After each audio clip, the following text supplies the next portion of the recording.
All right, so thank you for those online, those who are here on time. I saw the Forestry Commission folks parked outside since about 7 something this morning. Thank you for making the effort to be here on time. You know, I started out yesterday and I realized that I perhaps made the assumption that everybody knows who I am because I didn't introduce myself, but I think the program did sufficient to introduce me, and that's perhaps all you need to know. And as you notice, the only name that I wear is Calvin, so just refer to me as Calvin if you don't know me. As we get started today, I want to give a recap, and I'll tell you, I'm going through it as our able rapporteurs are able to deliver overnight a recap. And I want to thank, again, Ms. Washington, Mr. Moses Rover, and Ms. Rashona Fredericks. She's wondering why I forgot her name. And so just to give a recap of what transpired yesterday and set the tone for where we're going today. And then where is Laurence will then give you a bit more an overview of the process for this morning's session. So we are here again at the ELT for the conference on gold mining in Guyana, looking at the environmental and human health considerations. Among the stakeholders we had in day one, we had persons from the university, from the Ministry of Natural Resources, the Geologian Mines Commission, WWF-Guianas and France, the Alliance for Responsible Mining, IRD, GFC, a wide range of stakeholders had come out, Conservation International, we were just talking about stealing Renee's words. So great participation. I see we have some new faces. I want to welcome those who are joining us today and welcome back again those who were here yesterday. The whole aim of this gathering is to create a space to discuss the assessment and reporting methods for environmental and human health issues related to gold mining, and to explore approaches to mitigate these issues and strengthen collaboration for research and community empowerment. Day one's program included an opening session in which Professor Paloma Mohamed, the university's 11th Vice-Chancellor, Ms. Aiesha Williams, where's Aiesha? She's somewhere in, oh, there she is. Ms. Aiesha Williams, the country manager for WWF in Guyana, Dr. Laurence, Maurice, Director of Research at IRD, they all gave opening remarks. And a keynote address was given by Mr. Darcy Waldron, head of the Environmental Division at GGMC, and also Guyana's focal point for the Minamata Convention. I think his keynote address was on gold mining in Guyana, approaches to ensuring sustainability. We had a featured technical presentation by Laurence. Laurence, I have to make the distinction between Laurence, English, and Laurence. He's changed his name to Lachi. That's a difficult one for everybody to take on. All right. Looking at the part of the artisanal and small-scale gold mining in the mercury biogeochemical cycle, the risk and impacts from a global scale in case studies in South America. This was followed by several sessions. In session one, Mr. Patrick Ketwaru, who is with us again, a senior lecturer in chemistry, he chaired that session. We had Dr. Loic Martin and Mr. Elford Liverpool presenting on their work and methods. Then in session two, we had the largest number of presentations. I think we had 10 presentations. Session two covered findings of research work in relation to mining and environment and mining and human health. And then there were 3 presentations on the section 3, which looked at mitigation work. I think we heard there from twice from GGMC and also from CI. And I should step back to mention in the finding session, we did hear from GFC on their work in relation to forest cover mapping and monitoring.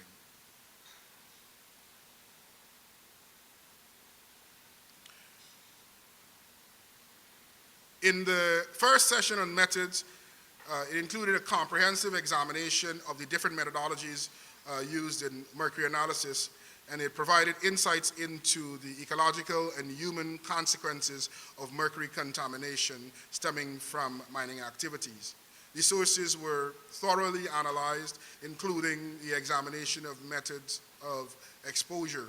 Additionally, a comprehensive discussion was conducted on the many forms and emissions of mercury, along with an exploration of the factors that contribute to the cycling of mercury in relation to mining activities. The detrimental effects of organic mercury on human health were fully examined, with the primary mode of exposure being dietary intake, particularly via consumption of fish. Exposure to inorganic mercury may have substantial detrimental effects on an individual's health, including compromised immunity, decreased motor capacities in the arms and feet, and perhaps neurological manifestations that impinge on memory processes. The discussion mostly revolved on the concept of bioaccumulation and biomagnification in relation to mercury. The evidence for this is derived from the regulatory elements in fish, such as the age, size, the growth rates, and habitat types. An instance was seen in French Guyana, whereby indigenous groups faced significant exposure to mercury as a result of their dietary practices, mostly owing to the reliance on fish as a primary source of protein. I must say this is something that is also observed in Guyana. Dr. Martin offered valuable insights about the methodologies used in the collection and analysis of mercury in both human and aquatic environments. Environmental monitoring was conducted using water, suspended particles, and soil samples to enhance the understanding of mercury levels within the system.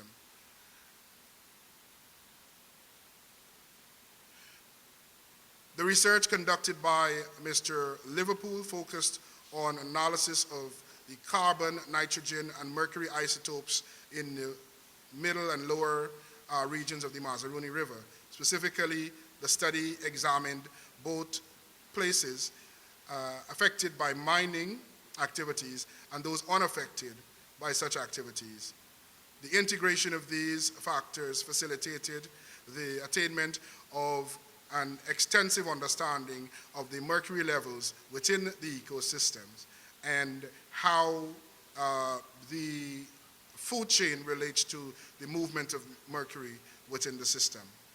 In session 2, we had that session chaired by obviously Lachmansingh, and as I mentioned, we had a large number of presentations covering a wide range of areas, including work done within the buffer zone of a major protected area, the Kaichor National Falls, the Kaichor Falls,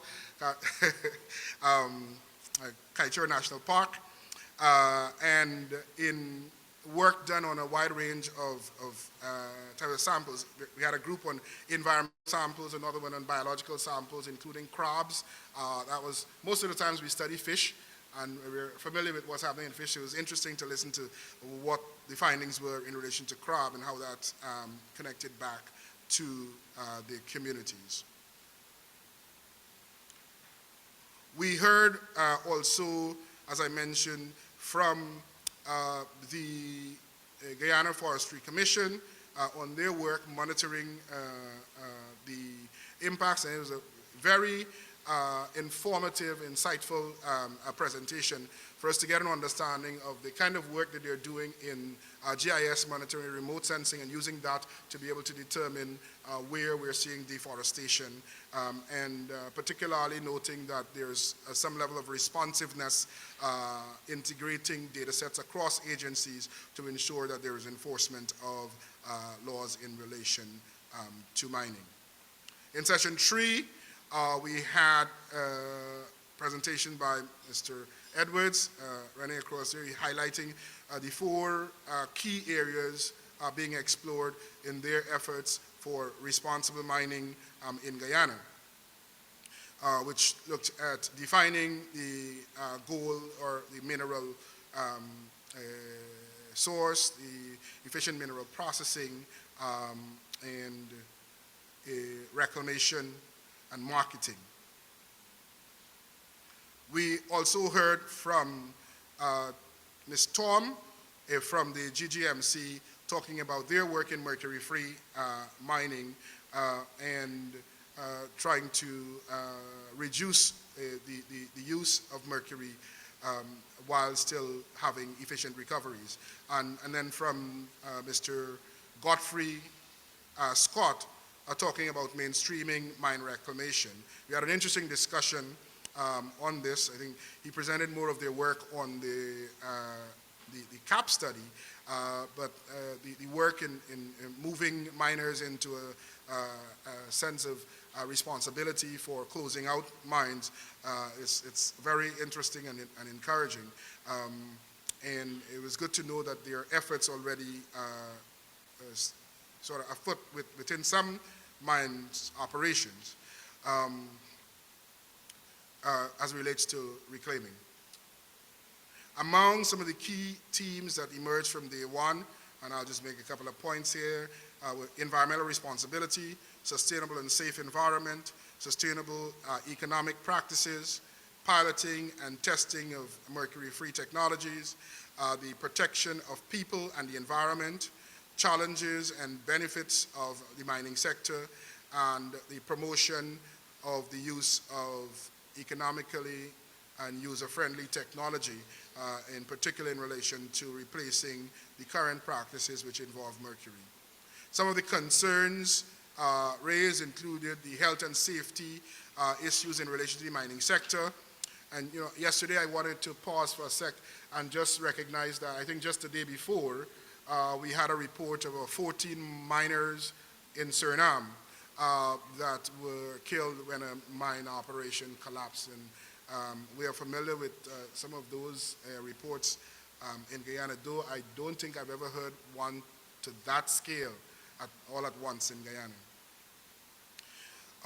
The reducing hazards to people's health and the environment, the impact of gold mining on the environment, loss of life, exposure to hazardous chemicals, impact of mercury use on water quality and marine life, and in heavy metal pollution in mining areas. Some of the other issues that arose during the day's presentations and discussions include the complexity of the mercury cycle, improving practices in mining industry, reduction of exposure to mercury and other contaminants, continuous efforts by various agencies in Guyana to reduce the hazards to humans and the environment through various programs, enhanced monitoring of watershed, technical assistance and training of miners through field workshops, and creating and dissemination of information. And the concern, this should be popped up as a concern, the attitudes of miners in relation to replacement of mercury, in relation to reclamation. So that's in kind of a good-sized nutshell what we covered, what we covered yesterday. And for today, we have 2 major discussion sessions. If we divided morning and afternoon, in the afternoon we should be joined by some additional stakeholders to look at the findings again, but also to to share with them what came out of the discourse that's occurred over the day and a half. But to finish up the day and a half work, I'm going to invite Mr. Laurence Lachmansingh, who is our overall process facilitator in this venture, and he will give you some insights as to how we will go about the morning session. Thank you, Calvin. Morning, everybody. And morning, afternoon to the folks online. I think at the last check we had 6 online or thereabouts. So welcome to them too. We don't want them to feel left out. So they'll be involved in the next exercise through the online modality as well. Just before we get into the whole thing, most of you were here yesterday, yes? So just checking in to see how y'all doing in terms of yesterday. Remember at the beginning we said that we agreed to some good habits that we can embrace in order to stay productive. Help me out. One was about the phone, right? How we did on that? We did well? Just raise your hand if you think we did well. We did so well that my phone was silent. Yeah? Yeah. Some people forgot their phone on silent overnight. They wonder what's going on. So I don't think we did quite well on the phone. What was the other things that we agreed at? There was cross-talking. This is the little buzz that we get in the room when people are whispering too loudly to their neighbor. Did we do okay on that or no? Just raise your hand if you think we did okay.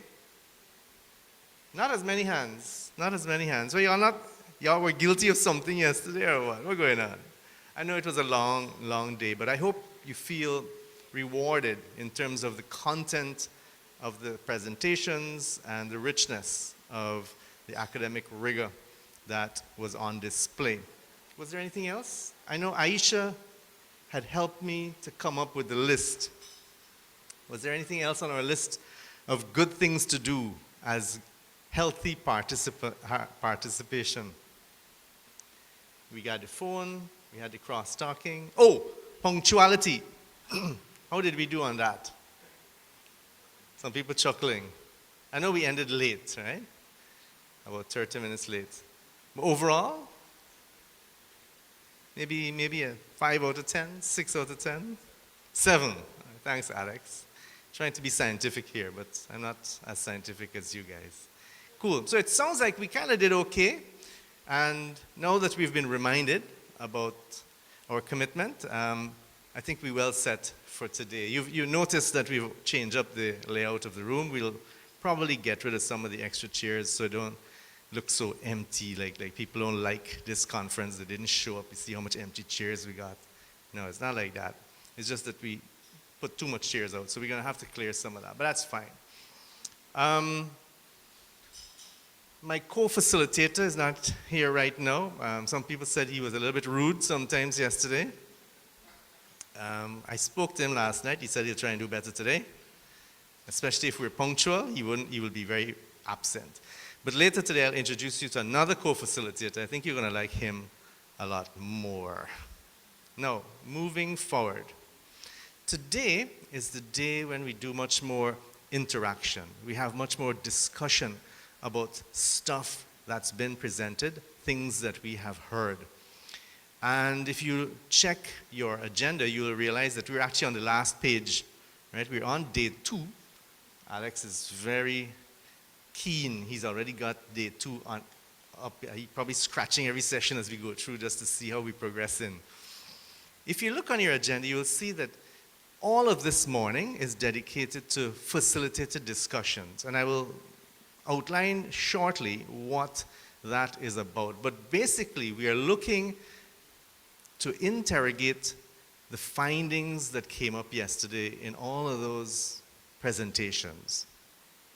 We've broken the discussions in the first, I would say, the first hour at least up to the coffee break, which is around 10:30, but we can flex depending on if you are really having fun in the groups.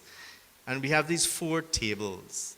Now the 4 tables are representing 4 different topics. Remember after lunch yesterday, I mentioned that if you could keep on your thinking cap on 4 topics. Remember that? If you don't mind putting on the screen now the PowerPoint slide, these are the 4 topics that I mentioned to you yesterday after lunch. So looking at these 4 topics, I want you to just consider which one of these topics am I most expert in? Which one of these topics, if I'm not expert in any of them, and by the way, rapporteurs, registration desk, I think you should also feel free to join the discussions. Don't just sit around there looking happy and young. You can also join in. Which one of these 4 would you really, really, really want to join in? Because you can't do all 4. We're going to break you up into smaller groups. So think about which one can you contribute the most? Or if you can't contribute to any, which one would you like to learn more about? Yeah? There are about 25 people in the room. So each group, once you see you got 6, 7 people, don't allow any new people to join, please. Say, listen, this minibus full. We ain't got no more room. We want police whole we. So let's say 7 max in a group. I think the tables, you see the numbers on them, right? This one is the church desk. Nobody like to sit down by the church table. But this is group number 2, 3, which one is where? 1 and 4. Okay. Specific instructions will be given to you when you sit down at your group. I get in backup from another co-facilitator sitting over there. So I'll give you, the other instruction is, when you get into your group, read the instructions, also identify somebody who's going to chair the discussions. You know the usual drill, right? You're not new to this. Somebody, please get elected or selected to be the chair, and also one other person who will be the reporter. Just to take little notes, we'll have flip chart paper, we'll have markers that you can write things on, and after coffee, we'll come back and do a report back in plenary. I should also mention that this afternoon, that will take us all the way through to lunch. This afternoon, we will be looking at another set of participants joining us, as Calvin mentioned just now, for a wider discourse. We'll have a few more presentations and more discussions again. So today is really the talk day for participants to be engaged. So I hope you can take advantage of the opportunity. Chairs, if you are a chair, I just have one plea. Please try and get everybody to talk in your small group. Don't be dominated by old men like me or people who are more obviously expert on something. We're going to have a few of our folks from the organizing team sit in. So, for example, Loic will be sitting in group 1. Laurence will sit into group 2. I think Aiesha, you will sit in group 3. And maybe Calvin will sit in group 4. I don't know. You said you might shuttle between some groups. But you'll have company, but try to make it very involved for everybody who is there. I'm looking particularly at young people. If I can just put them on the spot. Sometimes they're a little shy. So if you can encourage them. Yesterday we saw how brilliant they are as researchers, as participants. So let's keep that relationship going. The folks online, because they're only, how much do we have online now? 7. So we have 7 folks online. Folks who are online, which camera is looking at me? Okay. Folks online, you see the 4 topics. Very shortly, the instructions for all 4 topics will be put into the chat. In fact, if you could put the instructions for them now. What we're going to suggest, because you're such a small group, feel free to discuss any aspect of any of these 4 topics that you feel comfortable to talk about. And we look forward to also getting your own feedback based on the instructions, the questions that are being asked, and your own best advice from a distance as to how we can respond to these 4 challenges on the screen. So thanks very much to the folks online. Yeah, if you could also identify a chair and someone who will report back after the coffee break, which will be in about an hour's time. So let me pause. That's been a lot. Any questions? Is it clear enough? Have you identified where you would like to go? Okay, well, if that's the case, may I ask you now to arise and reposition yourself into the group that you're most interested in joining, bearing in mind the maximum of 7.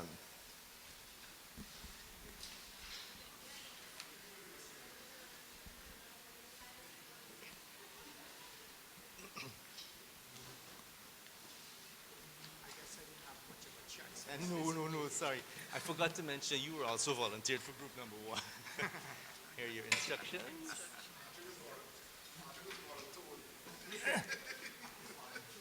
Volunteer.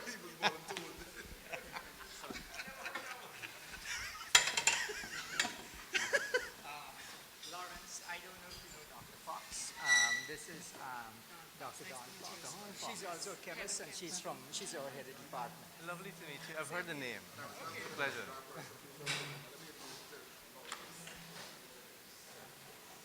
Thank you. All right, let's see. Let me just hover around, make sure, see how we're doing.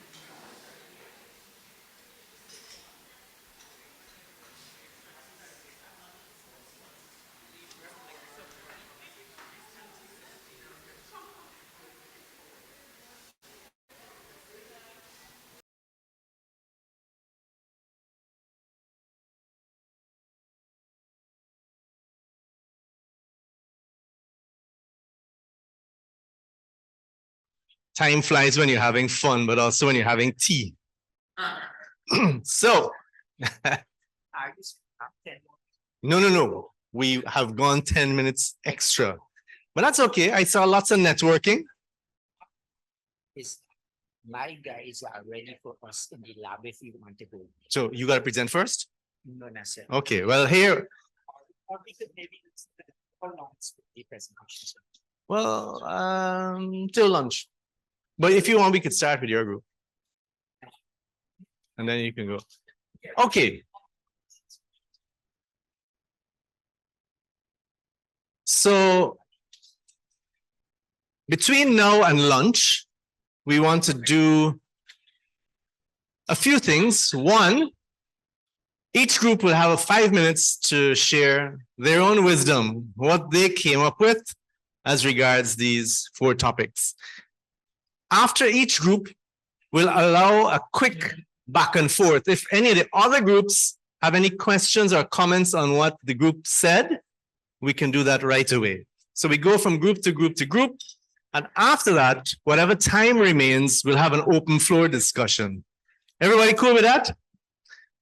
Please, somebody remind me, we have to also hear from the folks online because they have been working hard whilst we've been eating and drinking in this room.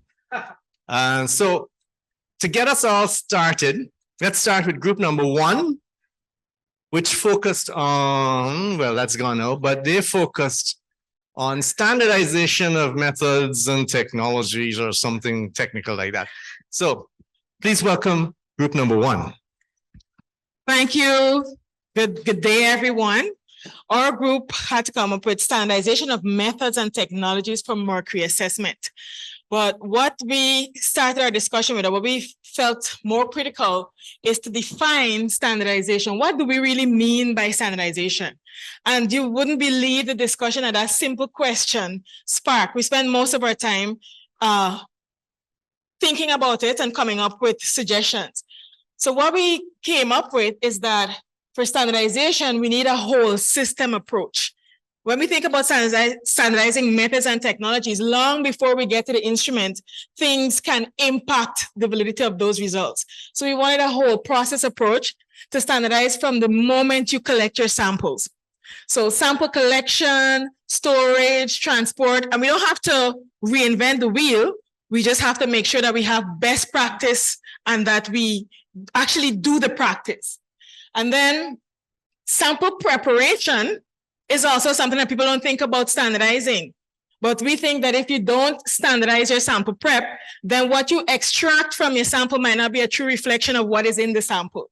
So the sample prep with your expensive standard reference material is important before you go with your sample that you cannot go back, especially if you had to go in the hinterland to collect that sample, it's irreplaceable. So you want to know that when you do your sample prep, it's a valid protocol. So with your standard reference material, you can talk about efficiency and recovery of your preparation protocol. This is the extraction. So we can standardize that. Once we are satisfied with that, then we go to instrumental analysis and standardization of the steps.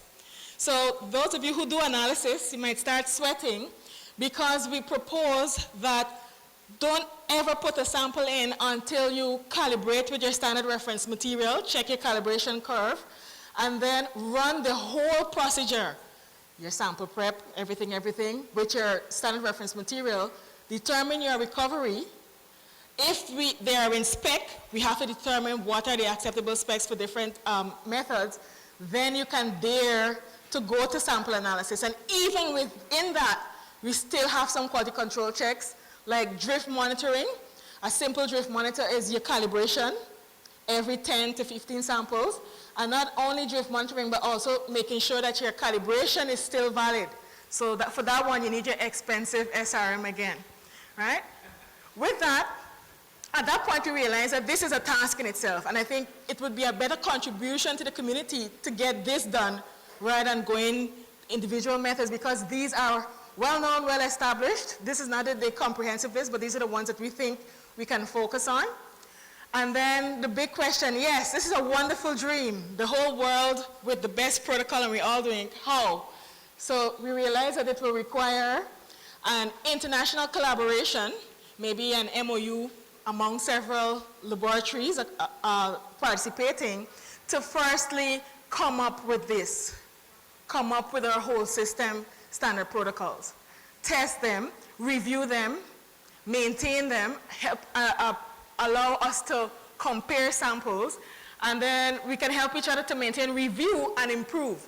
So it will not be a dead thing that you do once and you're good to go forever. It will be a living document, a living process that always keeps us at whatever is the best protocol. Did I do it in 1 minute? That was the challenge. So that is our contribution from Group 1.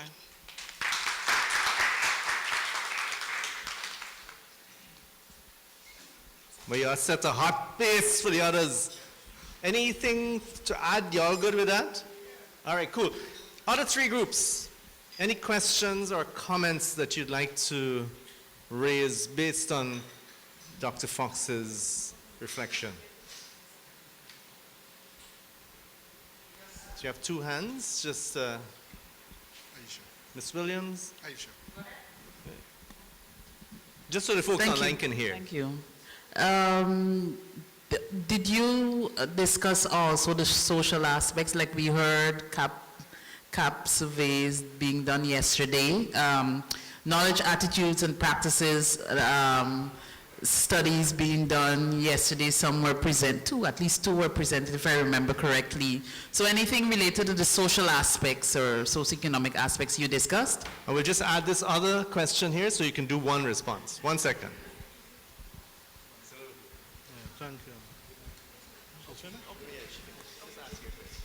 But the same model, I think. I just wanted to add to Dr. Fox's discussion earlier. I think also in terms of standardization of methods and methodologies, it should also start from the conceptualization of the field work. So it should also commence from the staff who are participating in the data collection, so that they have similar training across the field, so that they go out and do the same procedures and practices and so on, even before they go to collect samples. So everybody will be doing the same thing in the same way, despite the location. So it forms a basis of not only standardization, but some form of quality control and quality assurance. Definitely, Thanks. just let me respond. Yeah, yeah, Yes, go ahead, definitely agreed, Mr. Liverpool. We considered that as part of the sample collection, the sample collection protocol. But yeah, definitely that training, that when we all go out in the field, that we all doing the same thing. Yes, the validity of the samples. The other one, no, that's a simple response. No, we didn't look at it at all. But yeah, we would be happy to hear how you see it, you know, melding or meshing with the idea that we have for a protocol. Yeah, we'd be happy to hear. And so, Just to suggest we can park it for the moment, but when we have the open floor discussion on everything about everything, please let's come back to that if it's an itch important enough to scratch. Okay. Mr. yes, Wilson. I was asking,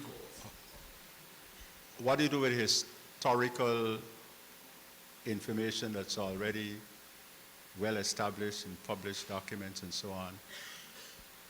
Do you discard them because they don't seem to have any indication of what methodology was used? That's a ticklish question. So you're asking about the data that was already collected, but you don't know, and if, all right, so for that one, I would want to call on Loic. He has a method for deciding whether to trust data that is published, but I think you should hear from him how he describes it. You want this now or? Yeah, because I can quickly answer that. Basically, when we have a report or any publication of results, we should check the analytical protocol and the methodology. And there is few parameters that we can quickly check. It's some stuff that we explain, the certified reference materials, to check the quality, the recovery of the sample preparation, and also the quality of the analysis itself. And as soon as you reach good quality in the methodology, you can say, okay, the data that I have now is usable or not. So basically, we need to check the reports that are already existing or the papers that are already existing to see what is the methodology, what they've done, and say, okay, it's valid or it's not valid. Something like that. So I wanted to make perhaps 3 points. One, thanks very much to the group. What I saw coming out is a model that is applicable across. When you were speaking, Don, I was hearing a chain of custody, and I was thinking in a court proceeding, if you collect evidence, the documentation of it along the chain is critical, because if that's compromised in any way, it can't stand up as evidence in court. And it's a similar kind of a standard that we have to achieve in terms of documenting from the time that the sample is collected, how it is preserved, where it moves to, and having that documentation records that allows for that standard procedure to not just say that it was followed, but to prove that it was followed. And then the third thing in us is this point that was just raised, which is having also a protocol for checking things, integrating things that were not generated according to that protocol, to see if they can be integrated with the set of data. Because at the end of the day, you want data that you can actually make comparisons and see trends and that sort of a thing. Thanks very much. Just to wrap this session up, we actually have a request for the floor from online. Dr. Thomas would like to offer some words. So, Tech, over to you. Can you guys hear me? Can you give me a thumbs up, Calvin? Yeah. So I think Mr. Liverpool mentioned what I was thinking about, that we can go beyond or before samples are collected and deal with protocols. I think, for example, different undergraduate students at the university took samples in different ways. People spoke about different depths, different areas in rivers and so forth. All of those things, I believe, can form part of a protocol. And then what you have is, even when people study the phenomenon in different areas, there is still some basis for comparing, say, across papers to get a sense of what is happening. But it goes back to what we want to achieve overall from all of this, all of the research.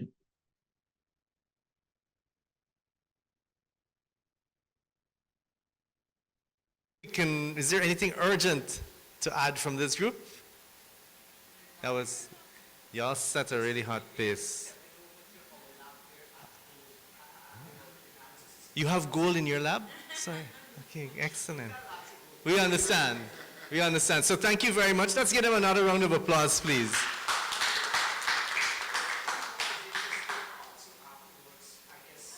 Feel free. So to be fair to the process, since 1 + 1 makes 2, we shall move to group number 2 and ask them to share. They actually have a flip chart and stuff in vertical form. So please welcome them.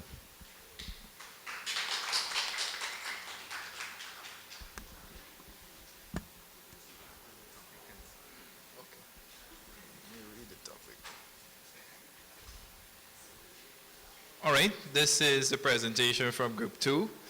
We were tasked, well, our topic is the implication of the current knowledge on mercury to improve the dialogue with policymakers. We recognized early on during our discussion that there are obstacles in regards to the conversation being held between researchers and the policymakers.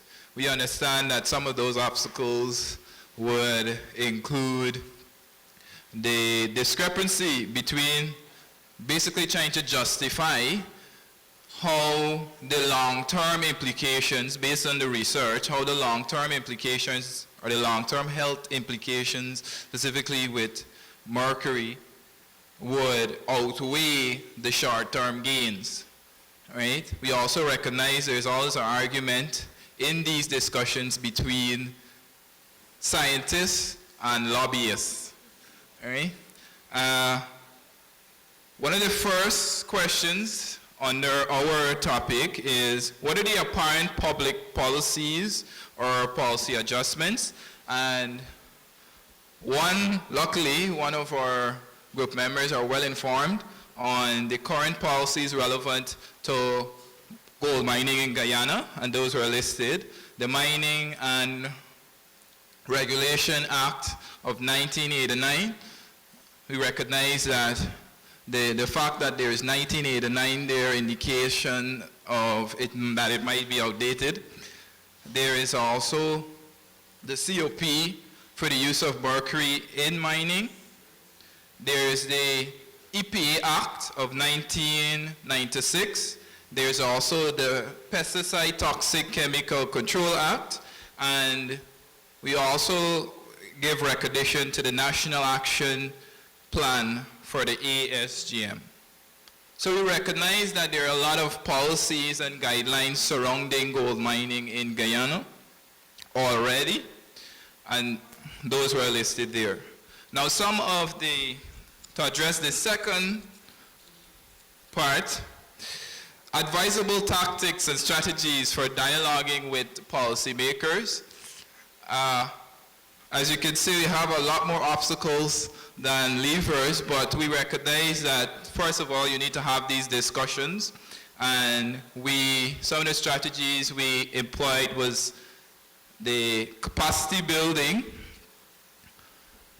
policy briefing written by scientists, of an interdisciplinary team of scientists actually giving policy briefs with the policymakers, having roundtable meetings, again with policymakers, showing the impacts of the human implications, the visible impacts of the human implications on in gold mining. And one of the justifications, particularly against with scientists versus lobbyists, is that we recognize, like what was mentioned with the first group, having a standardized methodology for the research that you're bringing up, or you're trying to say this is an issue, and you have the research to support it. The research needs to be of high quality and of high standard. Right? Oh. Yeah. So presenting a quality research is one of the first things you must do if you're going to be speaking to the policymakers or you want them to listen to you. Right? So that, as well as illustrating the relevance, illustrating how relevant your research is to the policies that are being made. And that's it from my group. Thank you. Excellent. Very, very well done. Nice. Any additions? Anything? He did a perfect job. All right, great. So let's open the floor. I should mention this group is not boycotting proceedings. They have left to actually go and see science in practice in a lab. And I think they will be back. I see lots of bags still here. So they will return. It's just an opportunity for them to get some hands-on collaborative experience. Is that a good way of putting it? Mercury analysis was mercury analysis. So they'll be back. So the floor is open now for other colleagues from other groups. Any questions or comments on what's just been presented? Well, you made the link to group number 1, so that was important. You also made a link to what group number 3 is going to talk about in terms of that community dimension. So we're going to come to this in a second. Just checking. Anybody online would like to add? Mr. Bernard. Thanks. I was just wondering, I think I heard most of what you were saying, but because I stepped outside to take care of something here, but I'm wondering about whether or not you gave any thought to what we know now and what kind of policy or imperatives we may have from what we already know. So I understand the bit of the dialogue of how we get the research to be linked to the policy, but did you give any thought to, based on the current knowledge that we have, what gaps may exist in terms of there's a need for some kind of policy or regulation to address issues, whether it be, when I was sitting across here, issues of occupational health and safety, whether it be issues for environmental things that there may, you have a sense that this is not addressed by what currently exists in policies or regulations or law. Just wondering about that. So you're asking about whether they had discussions on specific policy topics or thematic areas, if you will. Yes, given what we know now. Yeah. Uh-huh.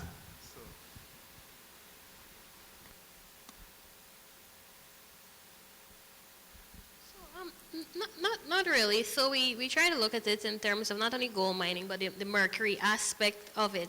So the policies that were listed are specifically related to the importation of mercury and then the use of mercury within the mining industry. And then the code of practice provides guidance to miners on how they go about utilizing the mercury in their operation from an environmental aspect as well as a health and safety aspect. So just in a mercury context, we just looked at what exists now and what it speaks to. And why we highlighted the gaps maybe in terms of the outdatedness of some aspects of, the 1989 Act, for example, and how it can address like emerging issues within the sector. So you want to add? Yeah. Okay, please go ahead. Yeah, just to add, something that came out here as well from our discussion was the fact that, and it's there too, enforcing enforcing these policies and good practices that have been set out. Right? That's also something that was brought up here.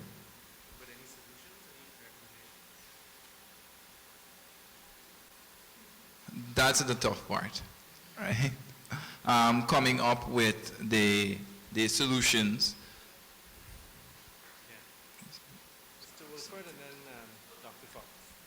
Did you have a chance to consider the annual reports of these different organizations and ministries that may give a clue as to what is working or what is not working, so you could get information as to what you could attack? Yes. Annual reports of the different ministries and organizations. It's a very good point. So that's a very important point to come back to. I just want to ask Dr. Fox to ask her question, and we can do a joint response. Sure. So it's more, I guess, a comment. I think you may wish to include, or maybe I should ask if you thought about it, a mechanism for a review, because you noted that many of them are outdated.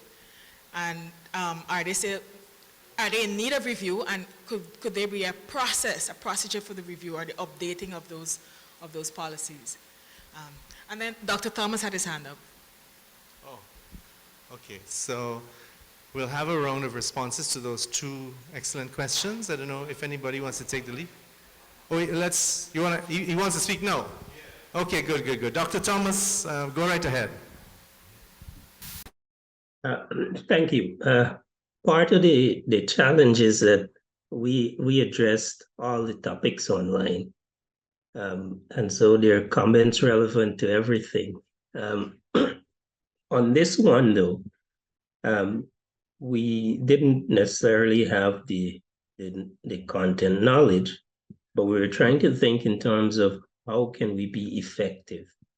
And that's one of the things that causes me to scratch my head often. How can you be effective with policymakers? But what we came up with is essentially to involve relevant regulatory and policy agencies in the research agenda. So we can have those agencies involved as research participants, where we're collecting information from them as input into research, but also involve them as collaborators in the research process, so that, say, for example, people from University of Guyana alone are not doing the research, and then have them involved in dissemination activities. And this goes to the question that was asked about whether consideration was given to documents that are produced as a means of determining what is going on and what might work. So we're saying, bring them to the table, have them involved, and through that mechanism, we can learn all of that, but they feel as part of the research process as well. I think it would make policymakers more receptive, more engaged in it, and we will also learn through that process about what is current, how they're doing things, and be able to make input.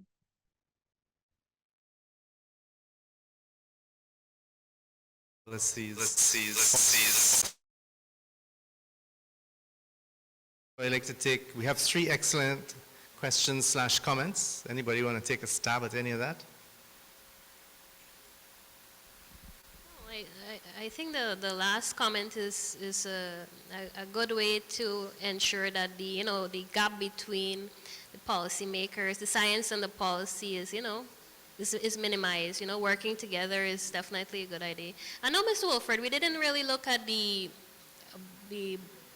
annual plans and like the lessons learned from within those plans and how they can add at this point in time. We just try to highlight mainly the acts and the regulations as a way forward.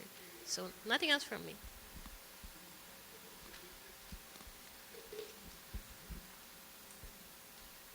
Yeah. Thank you for your comments, and I agree with you. The third comment is really welcome. Another point maybe that can contribute to the participation of scientists in the redaction of reports and documents, official documents, are the engagement of scientists. Because as scientists, we are supposed to be neutral. which in reality doesn't exist. It's impossible for a person to be completely neutral. So what we see today is that more and more scientists are really engaged in this, in the co-building, the co-construction of new pathway to face the big social and environmental challenges that we have right now. So yeah, so maybe another point is the scientist engagement. And just to also bear in mind the important point Mr. Wolford made of going to the tools such as annual reports that are or ought to be available for us to assess the quality of implementation of policies and how that's going and what we're learning in the implementation process. I'm really struck by the similarity between this discussion and one we had over at forestry, where we were looking at the compliance with forest policies. I can't tell you the joke that was told there, but if y'all really want to hear the joke, must let me know. I know we're streaming and recording. I won't go to jail for this joke. Okay, so thanks very much, group number 2. Let's give them a huge round of applause. That was very interesting. And I think we're getting a feeling this is where the rubber meets the road. No point for science to lead to policy which is then not implemented or not implemented the way we wanted it to. So that's a really big question. But this group here is taking that question a little bit further to the issue of community empowerment, and particularly through improved access to information, such as the scientific information you folks have been generating. So please welcome our presenter from group number 3.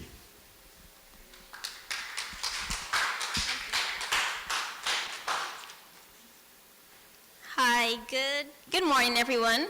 I'm Mariana Abdulkadir from Group 3. Now, our prompt was a community empowerment initiative based on access to information. And in brackets, we had the observatory.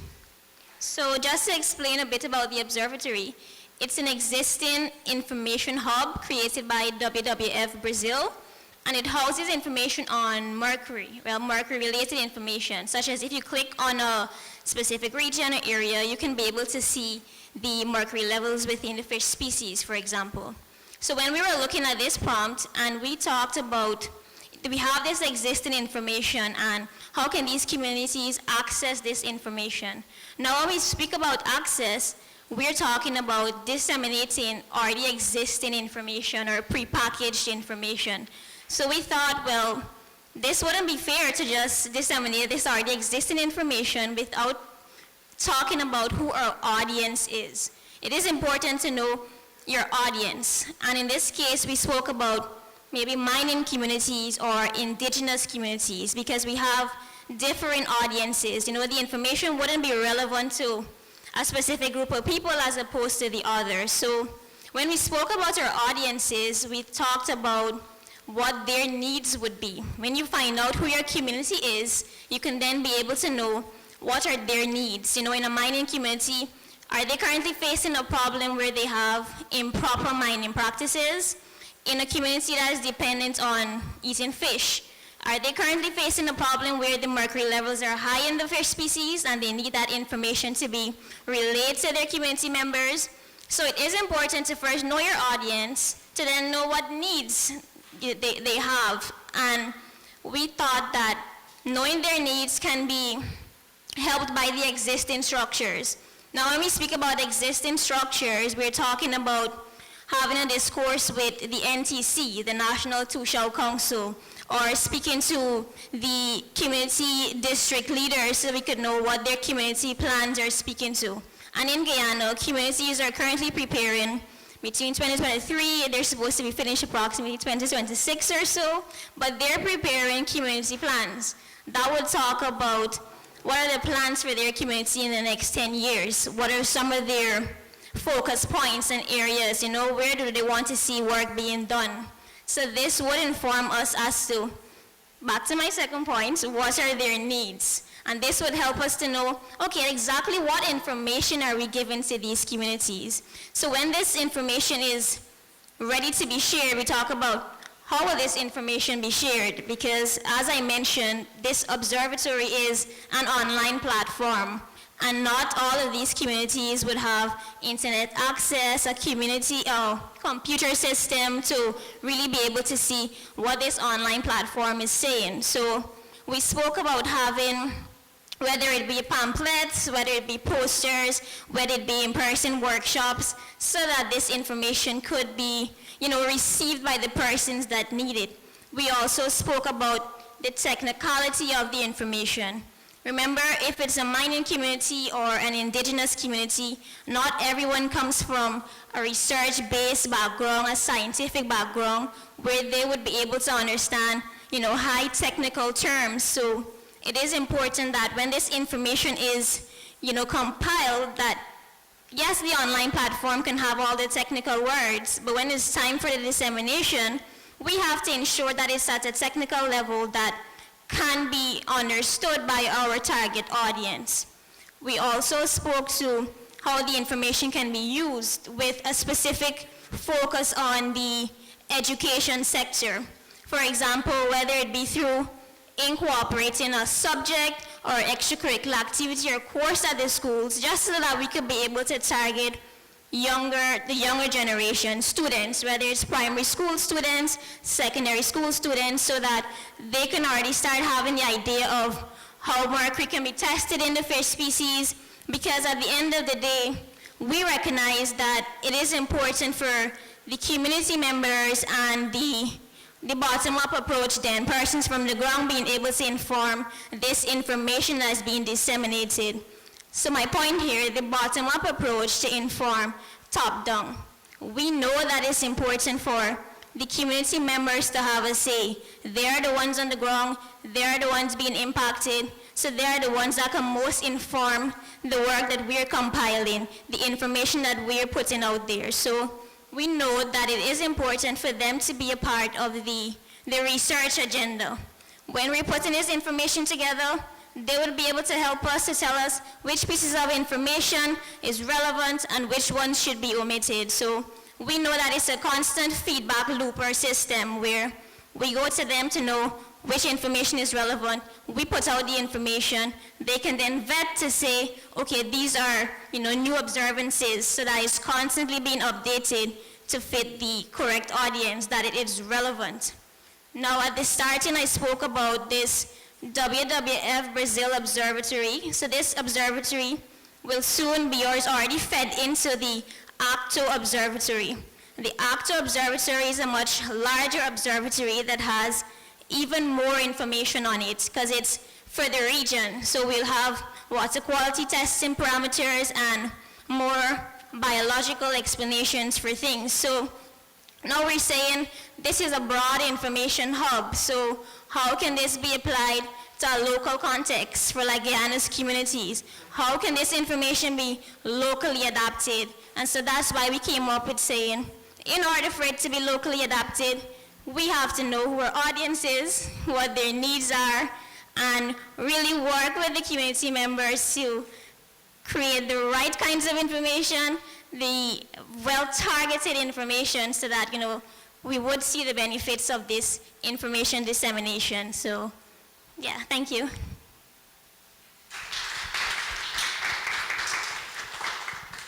Anything additional from the group? Just checking. Okay. Yes, not. So, okay. The floor is now open for questions and comments from other groups.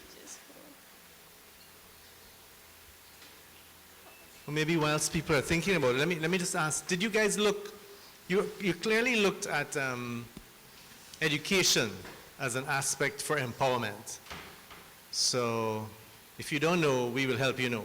And we'll have a discussion about what you need to know and help you generate that knowledge. But what about other aspects of empowerment, like overcoming fear? Fear of, whoever is, working in mines, or who is polluting, or who should be checking the pollution, or things like apathy. Me ain't give a damn. Let me just beat out from this village. Let me just go somewhere else and live, right? I ain't able to take on stress. There are a number of other dimensions to empowerment. I'm just curious as to whether you went beyond information and education type stuff. That's a good question. Thank you, because I know we're talking about, some of the physical implications and how we can physically solve it, but you're tapping into like the mental aspect of it. Fear is your psychological, your psyche, your mind, and even your apathy, like, I don't care, that's still your behavioral trait then. So that's why it's interesting when you put that forward, because we completely, in a way, put the mind aside without going into exactly how it could affect a person's mind and how we could generate that sort of interest and urgency in them to care. So it is something for us to think on, and let me just pass this over. We didn't really discuss it. However, I think also, just to add to her point, that providing information, working with communities to determine what sort of information they would like to have, I think can actually help feed into that, addressing the issue of the psyche and what you're thinking, the uncomfortable aspect of it too. In addition, not the mental aspect, but some points that were discussed is one in terms of addressing the need for healthy food and healthy sources of food. We talked about that, and so one person suggested using hydroponics, aquaponics, sorry, and in terms of ensuring that communities have good food, healthy food sources. And also information and also incentives for adopting the right technologies or responsible technologies. Those are on this side of, not so much on information. So there were, Yeah, just to build on the good question. So in the group, as I said, we didn't address that directly, but one of the things we felt was important was to understand community needs is one, using already existing structures and information, and to think beyond the realm of the ecological, because I think, as conservation, environment focused groups and working on these themes like mining and mercury and so on, it becomes very narrow to the ecological part. And you're talking about more, psychosocial issues and communities related to that. So the point is, this is where the long term, we think the things like the village planning process, which is more broad and deals with those, more social and psychosocial issues that come up as issues within the community. So if you're talking about the observatory or a place to collate and share information, while for this we're thinking about the ecological, we think that it will in itself go beyond that. And the other point was about the university. I think Troy Online also raised this earlier, which kind of dovetails with this, is that it's also about the university and other groups who are doing this research not being guided and informed by having communities involved in the shaping of the research, from the research question itself. Right. So I was going to say something differently, perhaps in three points. One is that broad level sort of community generated needs, as opposed to imposed needs, to say this is what you need to do to be able to do such and such. That it's the communities that would self-determine what is it they want to be able to work in, and where we can help them to identify where gaps are and what information is needed. Then second to that is making available existing information in a way that the communities can utilize it. So, which come back to, Renee's mentioned a potential role for actors such as the university, such as other researchers, just existing data to be able to respond to the needs other than prepackaged. A community X once recognizes a need A, and we may be able to say, well, with the existing data, you can do a particular analysis to inform that. And with that same level of responsiveness in terms of generating of data, that's the last bit. That a community needs. So the data doesn't exist. Research needs to be put into it to generate that data to bring it out.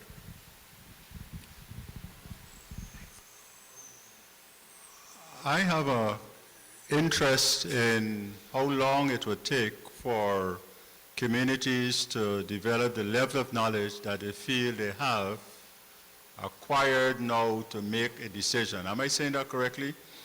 You're trying to say to the community, here's a set of information that you need to make this decision.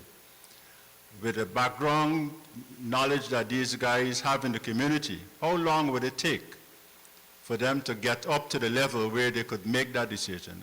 That for me has always been a problem because we're talking technical issues. We're using words and information that they're not accustomed to. But yet they have a time frame within which to make a decision. Will they be up to speed in time to make a decision? And the second aspect of it, what about the idea of trust? Can we work on a program so that villages can trust the science that we're using and therefore make it easier for them? Is it that they want to have the decision because they don't trust these guys who are coming with information? Thank you.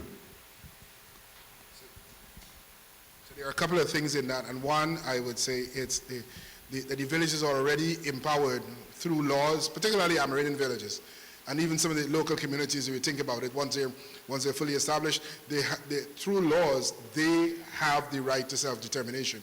So it's not a matter of whether they trust, it's a matter that they, with whatever capacities they have, they will make decisions.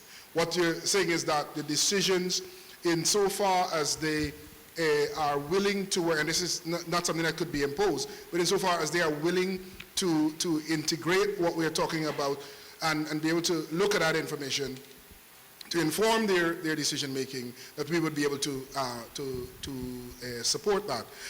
And then perhaps the final thing I would say in that is that it's a question that an issue that has come up for 3 decades. Recognizing that, this is for me, talking 3 decades in my lifetime, is recognizing that there is existing science at every level, that there, and particularly in indigenous communities, that there are differing ways of knowing and utilizing that knowledge that needs to be appreciated when we think of how decisions are made. Thanks. We'll have one more from Professor Fox. No, I'll defer. Oh, okay, good. A new face. Hi, Stefan. Hi, thank you very much. There are quite a number of salient and pertinent points that have been raised, and from the standpoint of informed education, I've always seen a lot of students would often recommend that we need to educate, we need to educate, we need to educate, and I often put a dimension to them. Okay, we need to educate, but what are we educating in? So putting education as a point of community empowerment, who is responsible for what are we educating them on? And that is a very, very pertinent question. What are we going to actually educate them on, right? And one of the things that I see where research could come in here, besides doing the community needs assessment, but there's also the room for citizen science in these sort of participatory mechanisms. So that is something that we could also look at the conversation table, because you can have the community involved in research. We've actually started to work on a couple of citizen science projects on coastal management in Guyana, and I could see, especially for the mining sector and communities' involvement in the mining sector, citizen science will be a very pertinent tool, given the challenges of researchers having to go into mining areas and the cost and so on of that will entail. So I just wanted to put those couple of comments forward. Thank you. Thanks very, very much. Just any last reactions from the group to these various comments, questions, anything? Yeah. Yes. Yeah. Yeah, exactly. We talked about citizen science. We talked about starting from a young age to from a primary age, to ensure that we really do have the understanding throughout in communities. A big round of applause. Group number 3.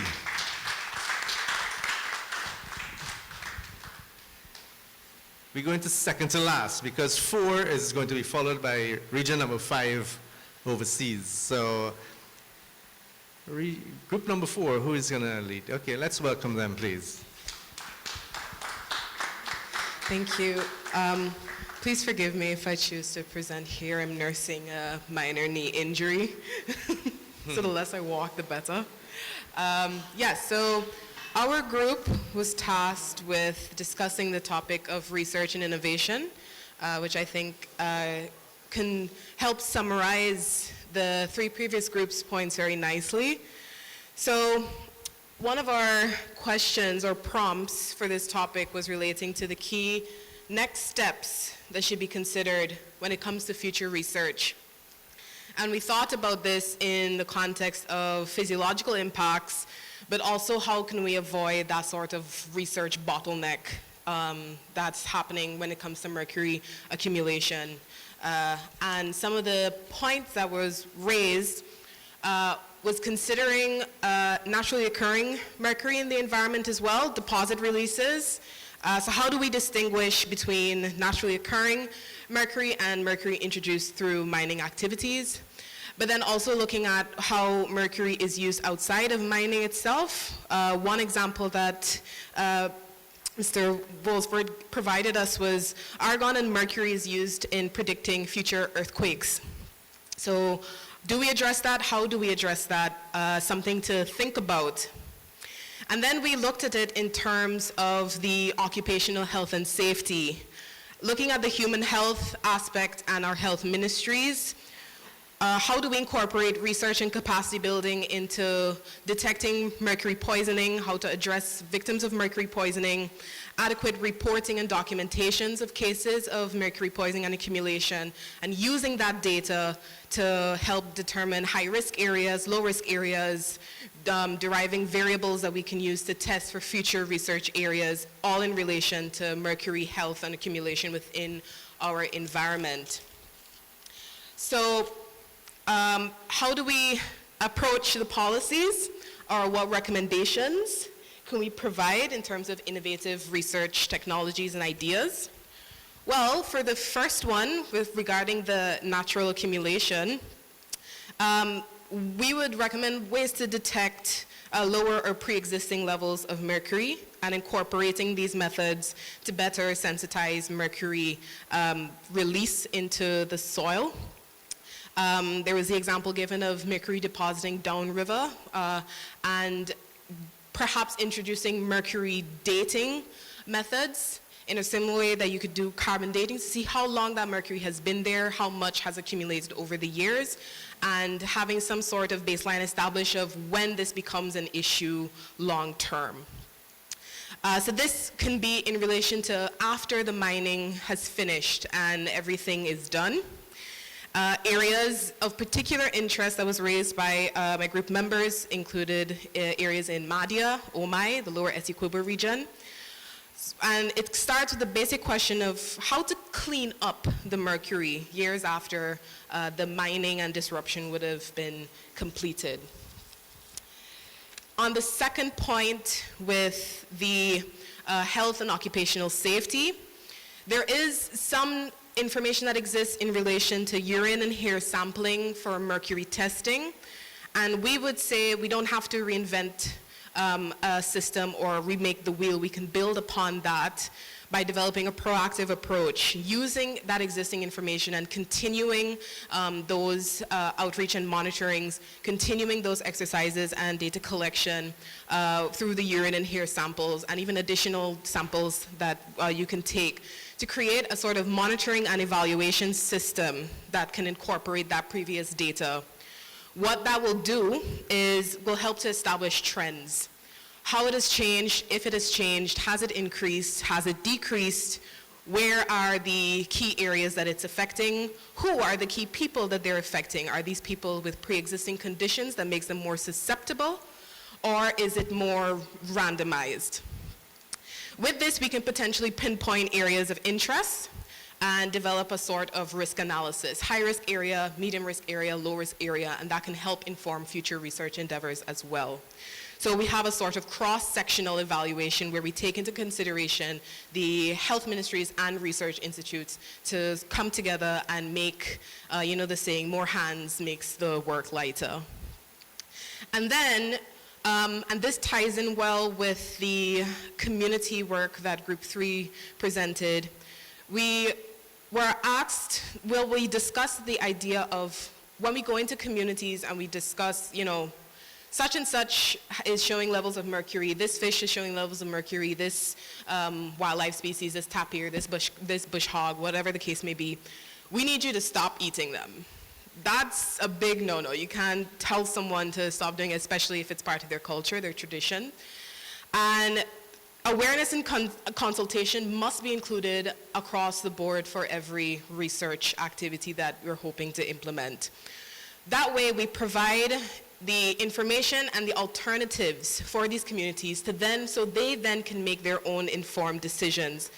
So again, we're approaching this as a proactive measure instead of a reactive one. So the idea is, in simple form, let's say X fish has shown a certain level of mercury accumulation.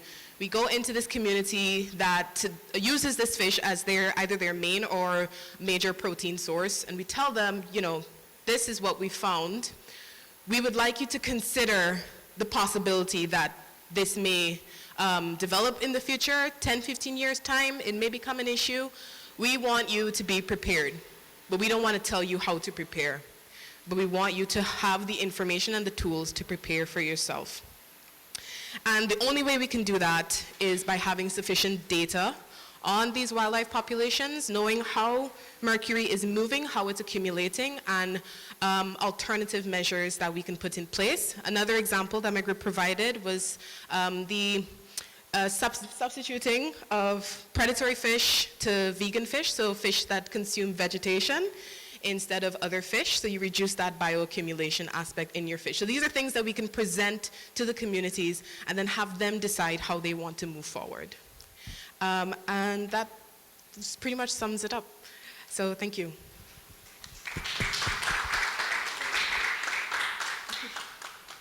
Anything else to add, colleagues? I see you all nodding, and not falling asleep, like nodding approvingly.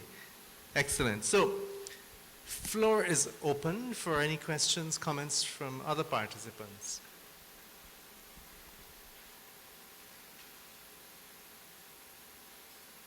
It was so clear. They're going easy on me because I have a knee injury. No, we won't injure the other knee, don't worry. But your presentation was so perfect and clear, and maybe people are ready for lunch or something, I don't know. But Mr. Bernard.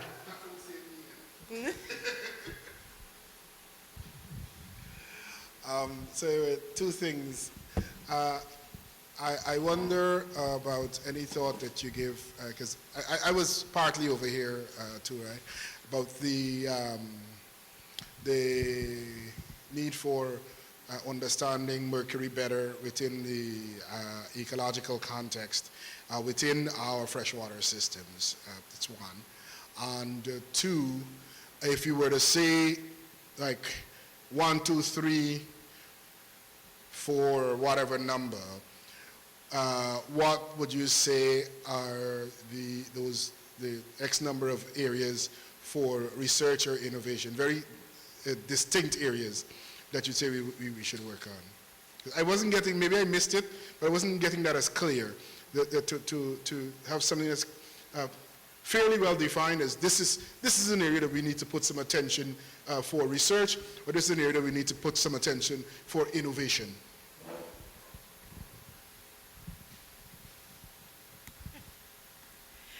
Okay, so I can give you the answer to the more clear 1, 2, 3, 4 areas that we can look at. So one of them very clearly is the occupational health and safety research. So having more information on mercury poisoning within affected communities, especially mining communities. The what is it again? The cross-sectoral evaluation. So having it be a collaborative effort with agencies, this is where policymaking also comes in. And in terms of, I think we're doing a pretty good job, and any of my group members feel free to chime in when it comes to the accumulation research in terms of our wildlife population. So maybe establishing long-term continuous monitoring of that. Those specific ways of which I'm sure anyone else would like to give any thoughts on that as well? No? Okay. And the fourth way, again, is in terms of the social research that we can do within communities and correlating that to what our ecological data is showing so that we have a more holistic approach to how we tackle the issue of bioaccumulation, of mercury accumulation within the environment. Thank you very much.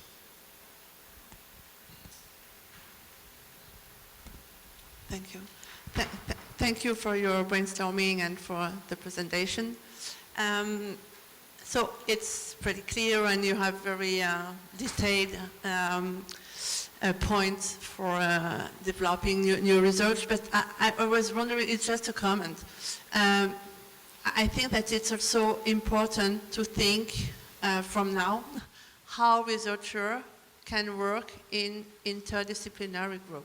For example, when you are going to the field and when you are going to work in a mining area or in an indigenous village and so on, I think it's also important to understand the context of the location of your study area, of your study location. And I think it's really important to open our minds and to work together. And I know that in our teams and in our institute now, we are more and more in charge of interdisciplinary and transdisciplinary research programs, research projects, and we are working together, hand by hand, in the field. We are co-building, we are co-writing also the project, and we are working. For example, I'm a chemist, I'm a geochemist, I'm working every day with sociologists, with politics, with economists, because it's really important to understand what is happening and what it may happen. Yeah. So I think that interdisciplinarity and transdisciplinarity is a key tool for to do a good job. Yeah, absolutely, I agree. And it's part of the point that we want to bring out with that cross-sectoral collaborative efforts, especially when you're on the ground in these communities. And if you're considering this in the context of downrivers and mercury deposits within waterways and so on, these could be waterways that these communities directly use for eating, drinking, etc.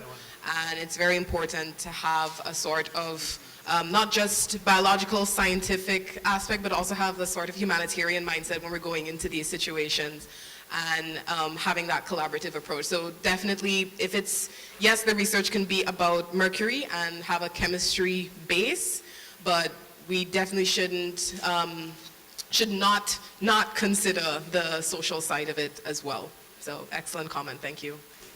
So, sorry, two very quick things, and there's a question that maybe it's not for the group, and I was hoping the guys that were talking methodology would have been here for this bit, but maybe Laurence may be able to speak a bit to this. They were talking about dating the mercury, and I made a suggestion. I don't know how valid it is. It seemed sensible, at least to me at the time, but if you were studying sediments and you took a core and you were able to sample at particular levels on your core, could you associate the mercury level to the organic material that's around by dating the organic material that's associated with the mercury level, so that you'll be able to say if in a stable sediment that in that time that the sediment was laid down, this is the mercury that's kind of stuck in that sediment. It's just like, I don't know if it's being done or if it's something that you think might be valid, but an observation just to make, that's a deficiency of our gathering, is that we haven't heard much about, or anything really about reclamation and reforestation type of this, because, and noting that the persons in that area are not here. I just want to make that observation. Point. It's not to say it's not important. That's okay. Thank you very much, Mr. Bernard. Forgive the pun, but we're eating into lunchtime right now. So thanks. Let's thank group number 4 for the hard work. Really well done. Just before we go to online, yeah, we're going to go to online in just a minute. I was just going to prompt them. But before we go online, I just wanted to turn to the rapporteurs. Rapporteurs, hi, I'm here. Yes.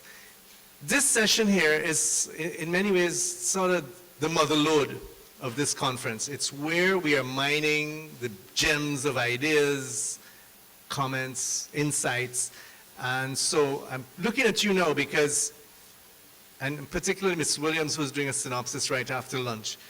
If there's more detail that you need or clarifications that you need from the four groups, I want you to please consider, just remember who the main speakers were and approach them during the lunch, because we would not want to go too far beyond this moment and have something not be correctly understood or to be incorrectly captured. So I'm just giving you a heads up. Please use the time over the next hour or so when we have lunch to engage as you may need. Maybe you've got it perfectly done already. I know it's recorded, but if you can get the one-on-ones that you need, then please do so. So without any further ado, folks online, I don't know if Dr. Thomas will take the lead for this, but we would like to hear now from the colleagues who have been staying with us in the conference but online to hear what they talked about and what they would like to share with us. Online folks, over to you. Yes, I would take it, Laurence.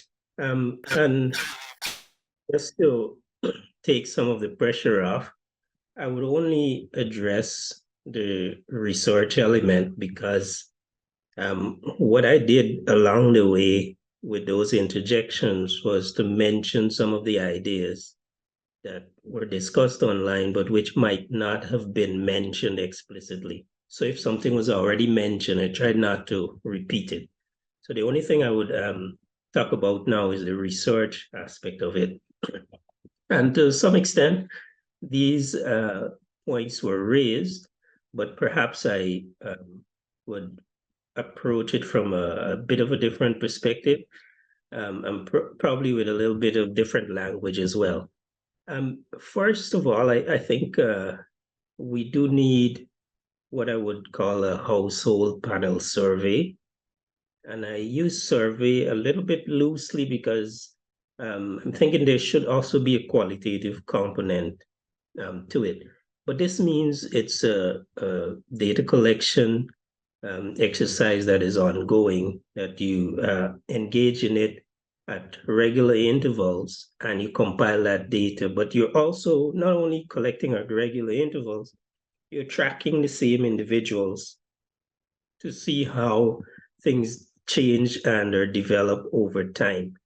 And there should not only be an element about social issues, but health issues as well. And somebody mentioned like hair sampling and so forth, but I'd leave it to the technical people to decide the best ways of doing that. So you want to track what's going on in households, both from, and one of the two key elements here would be well-being, broadly defined, and health. Along with that household panel survey, there should be ongoing sampling and tracking of mercury contamination. Perhaps the observatory is doing this, but there might be a role for the university, for example, to see what gaps there are and continue that data collection. So alongside the household and health information that we're tracking, we're also tracking mercury in the environment so that you can at some point have a much more holistic approach to analyzing and evaluating the issues. In addition to this, I think we could benefit from some research on what I would refer to as official statistics. And by that, I mean statistics that are collected by government agencies, either because they're mandated by law or because their regulations, their rules and regulations lead them to collecting it. And these will be agencies that have some relevance to the domain that we're talking about.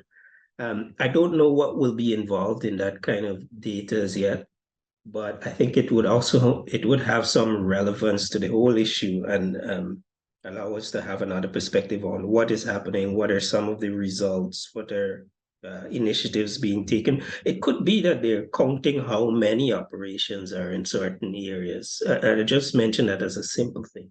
So not only collecting data from people and doing sampling, but official statistics can also form the basis for research. To support all of this, I think there is a need for methodological work on developing appropriate measurements for surveys. This concept of well-being is not the easiest thing to measure, and especially as we go into indigenous communities, there might be need for development of a new instrument. So I think there is work for social scientists and methodologists to develop tools that can then be compiled into a questionnaire to collect the kind of data that we want in a robust manner. Surveillance type of work on what's going on in the mining area, and perhaps the observatory does this as well to whatever extent it does it. But I think this could also contribute to the research agenda. And there might be room, and I'm not the expert on this, for methodological work on testing, measurements, analysis, all of those things that might have been envisioned when we're talking about standardizing methodology. There might be room for local research on all of those issues or some of them. I don't know if our particular conditions introduce any important nuances into all of this, but if our local conditions do, then that's an area for research as well. And a final point is, I think within the University of Guyana, we can look at this issue of open data when it comes to the mining. And this point was probably meant to be under the methodology issues, but I think it's something that can help to promote standardization and ensure that we're following good practices in all the work that we're doing within this particular domain. Thank you.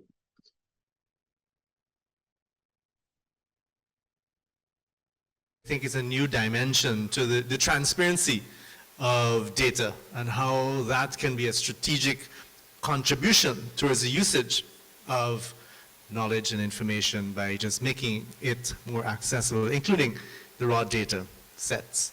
So thanks very much, Dr. Thomas. I don't know if there's anything else coming from the online posse before we just check around the room to see if there's any reactions to what's already been contributed from the online folks. Online folks, anything else to add?